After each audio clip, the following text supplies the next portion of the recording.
Vivendo em Casa, nós começamos hoje a série Identidade Perdida.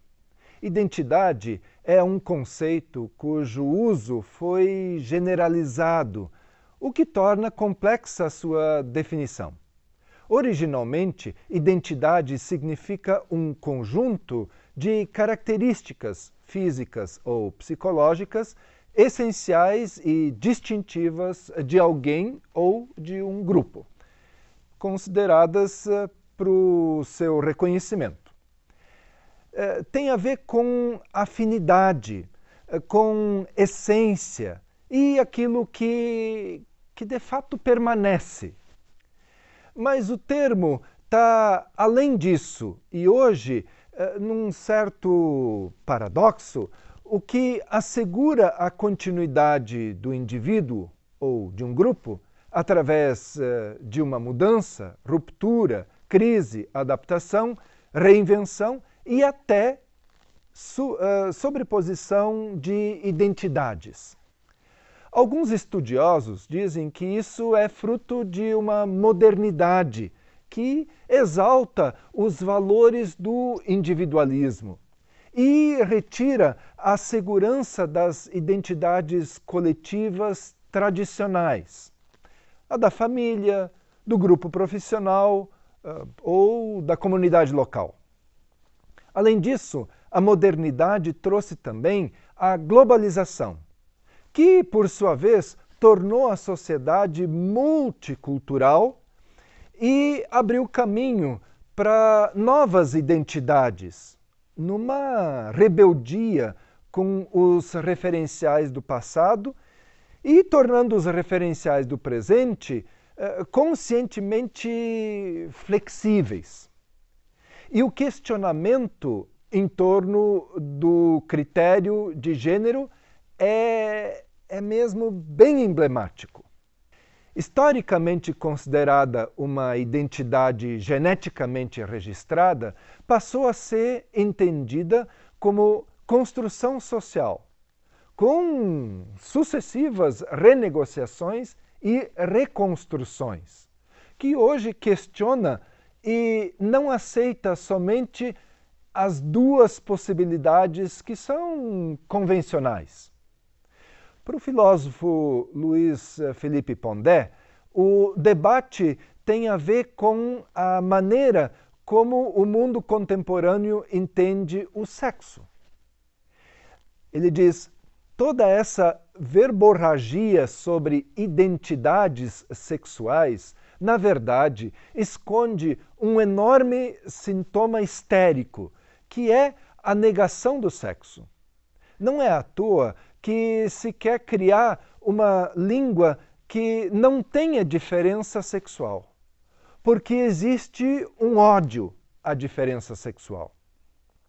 Os dados provam essa negação ao sexo, que os jovens têm cada vez menos relações sexuais. Segundo o mesmo filósofo, a diminuição, o apagão sexual, que já é descrito na literatura especializada, descreve o quê? Descreve que você tem uma obsessão em falar de sexo, uma obsessão de falar em diferenças sexuais, mas na realidade morre de medo de ficar nu na frente de alguém. E eu entendo isso como o medo de se despir, de ser transparente e real. O individualismo nos torna figuras dissociadas da realidade. Tem uma negação do corpo que se apresenta como defesa, mesmo que muitas vezes seja uma defesa justa e que merece atenção. A questão de gênero não é o nosso assunto, mas prova que o conceito de identidade se adaptou ao contexto. Mas, avançando no tema, acontece que, por vezes, nós, por motivo pessoal ou para escapar de alguma punição, nós criamos uma identidade falsa para nós mesmos. Identidade falsa é quando uma pessoa cria e assume informações que não correspondem aos seus verdadeiros dados, que incluem características emocionais e de comportamento. Se vê isso em perfis de usuários das redes sociais, que muitas vezes aparentam o que não são. Mais grave é o caso de falsificação de documentos ou mentira sobre a identidade, porque daí acaba sendo um crime. Conforme a psicologia, existem muitos sentimentos ocultos nas alterações de identidade, quando grandes mudanças emocionais, como raiva, alegria, tristeza e decepção, podem interferir na identidade da pessoa. Ao adotarmos uma identidade falsa ou mascarada, o prejuízo maior é interior. O crime é para si mesmo. Nós fingimos que está tudo bem, enquanto por dentro nós vamos nos corroendo. E vivemos sendo uma outra pessoa dentro de nós mesmos. Também é fato que existem dificuldades, que existem resistências e até quem não queira resgatar a sua identidade perdida. Isso porque é mais fácil conviver demonstrando um comportamento superficial, ao invés de viver plenamente com ou sem alguma limitação. Tem gente que, sorrindo, afirma ter a vida que construiu, mesmo que se perca nos tropeços. Tem gente que resiste por medo dos próprios colegas. Tem gente que se acomodou e insiste nos seus comportamentos. E quem também se beneficia de uma identidade falsa. É como um ator que desempenha um determinado papel, mas que depois que sai do papel, não consegue voltar ao que é de fato. Reconhecer que nós perdemos a nossa identidade nos põe a buscar essa identidade e também que ela pode ser achada e que ela pode ser conquistada. Mas como?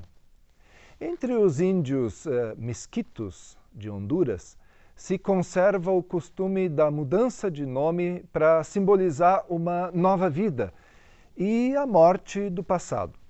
O Instituto Indígena de Honduras afirma que essa tradição é ancestral e que é uma forma dos índios se tornarem isentos do que aconteceu antes.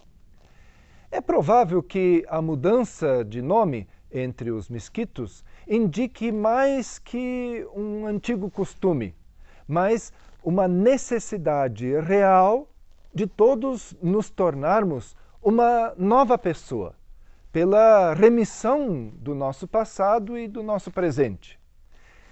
Será que basta trocar o nome?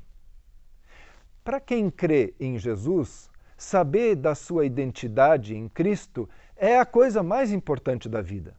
Isso porque, quando nós sabemos quem nós somos, tudo muda. Algumas pessoas ficam desanimadas porque acreditam que aquilo que fazemos é que determina quem nós somos. Por isso, quando falham, ficam muito tristes.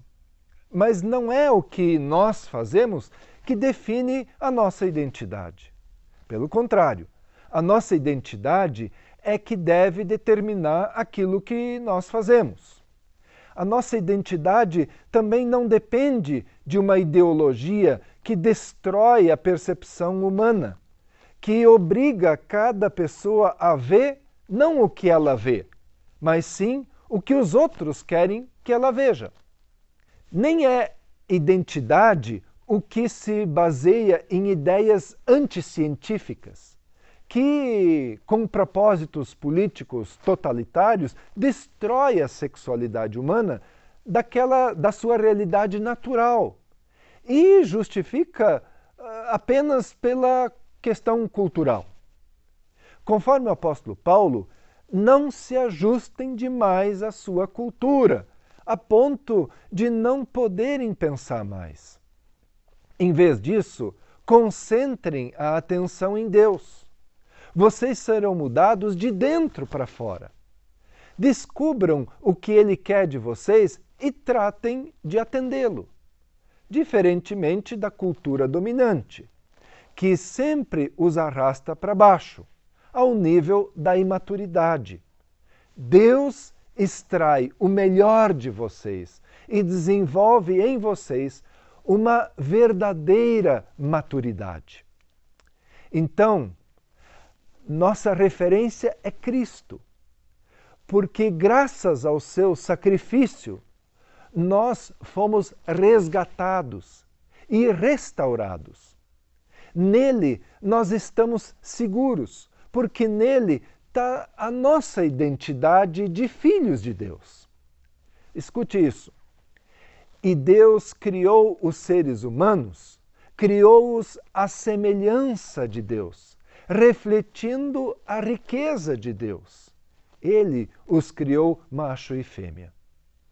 Contudo, aos que o receberam, aos que creram no seu nome, deu-lhes o direito de se tornarem filhos de Deus.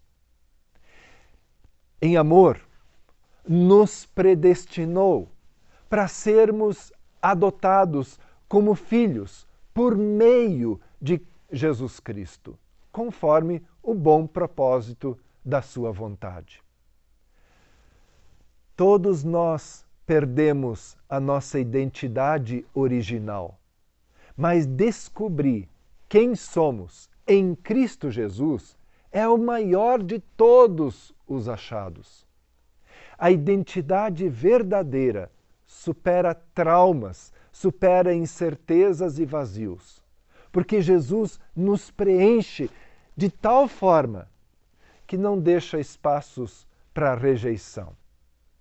Quando nós aceitamos Jesus no nosso coração, Ele nos dá não apenas um novo nome, com a expectativa como a dos indígenas de Honduras, mas Deus nos dá uma identidade suprema e transcendental.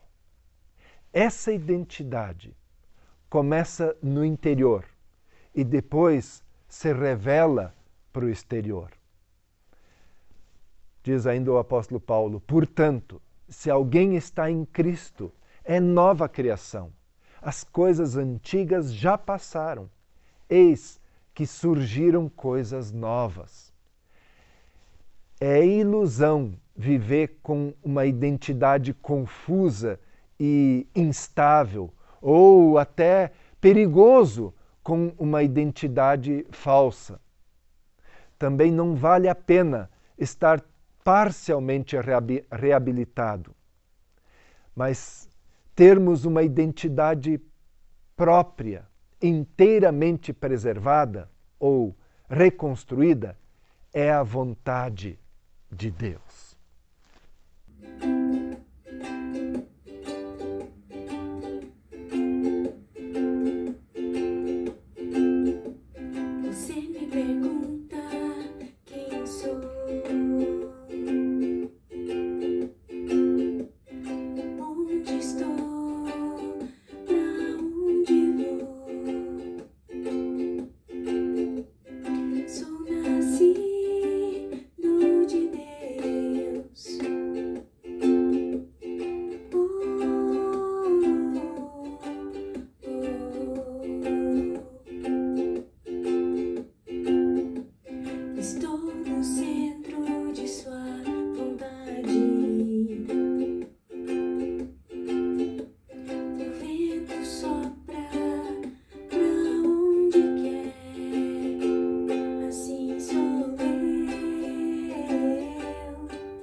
depositou sua fé em homens que não podem responder suas orações. Acredite, o sol, a terra e o mar foram feitos pra você, pra você.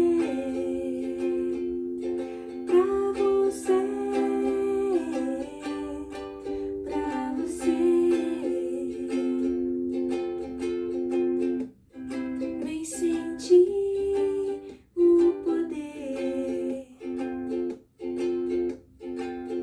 vem conhecer o segredo de quem te projetou com amor. Corpo, alma e espírito. É luz de vida com o Criador. Você fruto do sonho de Deus, de Deus, de Deus,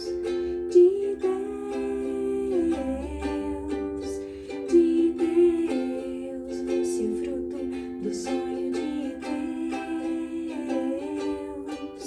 de Deus, de Deus,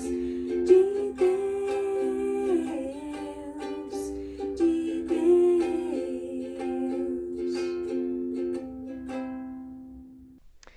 Olá, Vivendo em Casa, muito obrigado por nos assistir até aqui e por nos acompanhar.